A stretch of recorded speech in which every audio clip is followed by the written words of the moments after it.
माननीय कृषि मंत्री जी, सबसे पहले तो मैं आपको नेशनल एग्रीकल्चर रिसर्च सिस्टम के री इमेजिनिंग पर जो चर्चा आज की जा रही है उसके लिए बधाई देता हूं।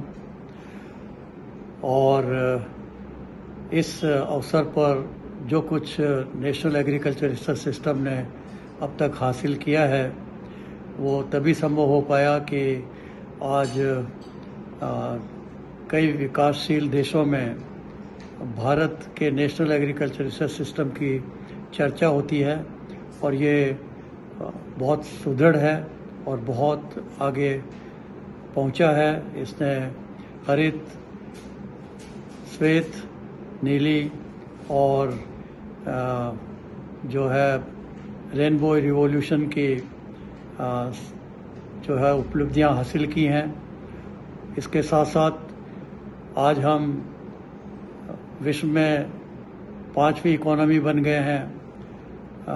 प्रधानमंत्री जी का जो सपना है third economy in the world, वो संभव हो पाएगा। कृषि के द्वारा हमें 5 ट्रिलियन इकोनॉमी में 1 ट्रिलियन इकोनॉमी का योगदान देना है। आज हमारा जो सिस्टम इतना स्ट्रॉन्ग है वो इसलिए संभव हुआ कि इसमें पॉलिसी सपोर्ट रहा, इसमें हमने इंस्टीट्यूशंस बनाए और इसके साथ साथ हमारे पास सक्षम ह्यूमन रिसोर्स भी तैयार हुआ। और इसी की वजह से जो आज हम आगे बढ़ पाए हैं, इसमें 113 जो कृषि अनुसंधान संस्थान हैं और 74 जो है कृषि विश्वविद्यालय हैं और 731 कृषि विज्ञान केंद्र हैं। मैं समझता हूँ कि इस तरह का जो सुदृढ़ ढांचा है वो कहीं और संभव ना हुआ है ना होगा। इसकी जो है नकल पाकिस्तान ने, नेपाल ने, बांग्लादेश ने, श्रीलंका ने और फिलीपीन ने भी की है। पर हमने रिफॉर्म्स ला कर इस सिस्टम को बहुत स्ट्रॉन्ग बनाया है। भारतीय कृषि अनुसंधान परिषद अपना शताब्दी 4 साल बाद 2029 में मनाने जा रही है और इसके बीच इसमें 2 बार रिफॉर्म्स हुए हैं। एक रिफॉर्म तो 65 में हुआ जब डॉक्टर बीपी पॉल पहले डायरेक्टर जनरल बनाए गए। उसके बाद में दूसरा रिफॉर्म गजेंद्र गढ़कर कमीशन के तहत भारत रत्न सी सुब्रमण्यम कृषि मंत्री उस समय जो थे, आईसीआर का फिर पुनर्गठन हुआ और उसमें department of agriculture research and education की स्थापना हुई और डायरेक्टर जनरल आईसीआर को सेक्रेटरी का भी दर्जा दिया गया। ये एक अपने आप में बहुत बड़ी उपलब्धि थी और इसी के तहत मैं समझता हूँ कि जो है हम बहुत आगे बढ़ पाए हैं। आज हमारी कृषि में जो उन्नति हुई है उसकी सभी सराहना करते हैं। एक्सपोर्ट में हम 55 बिलियन यूएस डॉलर्स तक का एक्सपोर्ट कर पाए हैं। मैं समझता हूँ कि शीघ्र ही हम 100 बिलियन यूएस डॉलर का एक्सपोर्ट कर सकेंगे। अब हमें ज़रूरत है कि इस सिस्टम को जो आप चाहते हैं कि पुनर्कल्पना मतलब री इमेजिनिंग इसकी क्या हो, और मैं इसके लिए भी आपको बधाई देता हूँ कि री इमेजिनिंग के लिए हमें नए तरीके से सोचना होगा, सिस्टम को और सुदृढ़ और सक्षम बनाना होगा, एफिशिएंसी लानी होगी और इसके साथ साथ रिफॉर्म्स भी लाने होंगे और सिस्टम को सपोर्ट के लिए और जो है फंडिंग की भी आवश्यकता होगी। डिमांड रही है बहुत सालों से, 2 दशक से, कि एग्रीकल्चर रिसर्च सिस्टम में हम और देशों के तहत जो है वो कम खर्च कर रहे हैं। अभी तक 0.4% ऑफ एग्रीकल्चर जीडीपी ही दे पा रहे हैं, जबकि जो और विकसित देश हैं, आगे बढ़ पाए हैं, वो 3 से 4 और 5% तक खर्च करते हैं। तो हमें इसको एटलीस्ट डबल करना होगा। और इसके साथ साथ जो अब एक पैराडाइम शिफ्ट को हमें लाना है, और वो पैराडाइम शिफ्ट है कि एग्रीकल्चर रिसर्च फॉर डेवलपमेंट नहीं, अब agriculture research for innovation for development. इसलिए अब जो है नवाचार और इनोवेशंस पे ज़्यादा जोर देना होगा। इनोवेशंस को किसानों तक पहुंचाना होगा, और उसके लिए जो हमारी शिक्षा प्रणाली है उसमें भी वाइट कॉलर जॉब की डिग्री के अलावा हमें युवाओं को और सक्षम करना होगा, ताकि वो एक्सटेंशन एजेंट्स बन सकें, इनपुट प्रोवाइडर्स बन सकें, और उसके साथ साथ वो एंटरप्रेन्योर्स भी बन सकें। एफपीओज़ पे जो जोर दिया जा रहा है, और नए जितने भी अब इनोवेशंस हुए हैं, वो इनोवेशंस किसान की लागत को कम करेंगे। मेरा विचार है कि हमें उस तरफ और बढ़ना होगा, चाहे वो बायो पेस्टिसाइड है, चाहे बायो फर्टिलाइजर्स हैं, चाहे वो माइक्रो इरिगेशन है, चाहे वो फर्टिगेशन है। बहुत कुछ संभावनाएं हैं।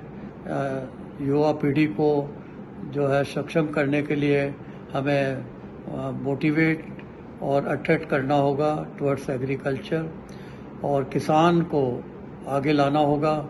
और एक पैराडाइम शिफ्ट ये भी है कि agriculture research for not the interest of scientist alone, but to serve the farmers की तरफ जाना होगा।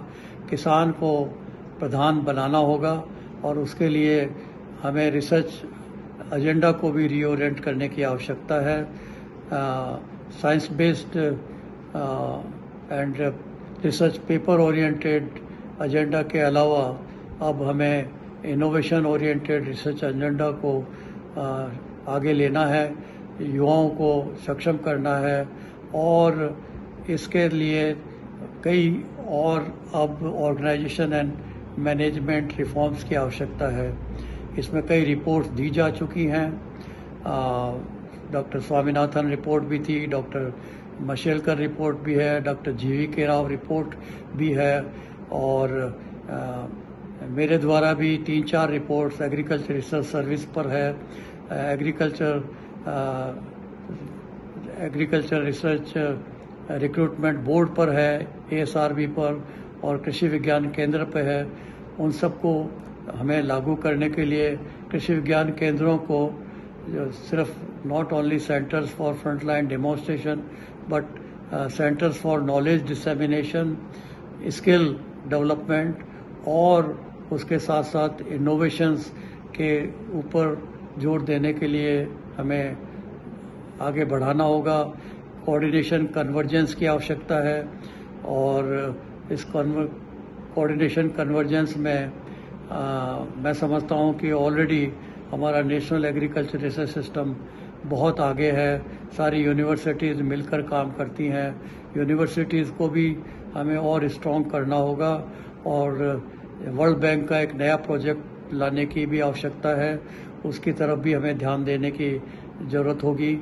और साथ साथ हमें मॉनिटरिंग एंड इवैल्यूएशन की आवश्यकता है। जो प्रोजेक्ट्स बहुत सालों तक चल रहे हैं, उनमें क्या सुधार लाया जा सकता है, और इसके साथ साथ हमें ये भी देखना होगा कि हम इनोवेशंस को आगे बढ़ाने के लिए क्या कर सकते हैं।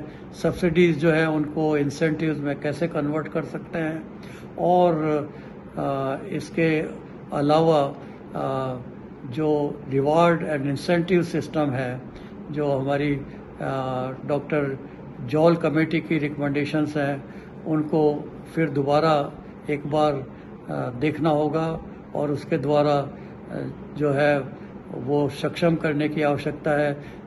संस्थानों में कॉर्पोरेटाइजेशन कल्चर को लाना होगा और पब्लिक प्राइवेट पार्टनरशिप को बढ़ावा देने की आवश्यकता होगी। और इसके साथ साथ हम जो है आगे बढ़ने के लिए चाहेंगे कि जितने भी हमारे नए आविष्कार हैं वो किसानों तक पहुँचें। उसके लिए जो है वो मिशन ओरिएंटेड प्रोग्राम्स हों और उनकी जो है मॉनिटरिंग हो, उनको सपोर्ट दिया जाए और उनके द्वारा हम जो है आगे विकसित भारत की तरफ पहुँचे। ऐसी मैं संभावना समझता हूँ कि बहुत ज़रूरी है और ये संभव है। इसमें चाहिए आपका सहयोग, आपका योगदान। जैसे पहले पॉलिसी सपोर्ट रहा, नई साइंस को बढ़ावा देने की आवश्यकता है और यूनिवर्सिटीज़ को और जो हमारी डीम्ड यूनिवर्सिटीज़ हैं उनको भी और फ्रीडम, एकेडमिक फ्रीडम की आवश्यकता है और ज़रूरत है कि हम नए सोच के साथ आगे बढ़ें। आउट ऑफ बॉक्स हमें सोचना होगा और वी ऑलवेज से कि think globally but act locally. तो हमें लोकली भी अब एक्ट करने की आवश्यकता है और ये जो ढांचा अब तक तैयार हुआ है इसकी बहुत ही मैं समझता हूँ कि विकसित भारत के लिए योगदान रहेगा और हमें इसको नर्चर करना है और नर्चर करने के लिए सभी का योगदान आवश्यक होगा। इसी के साथ मैं अपनी जो आज की इस इंटरवेंशन की यहीं पे जो है वो ख़त्म करता हूँ।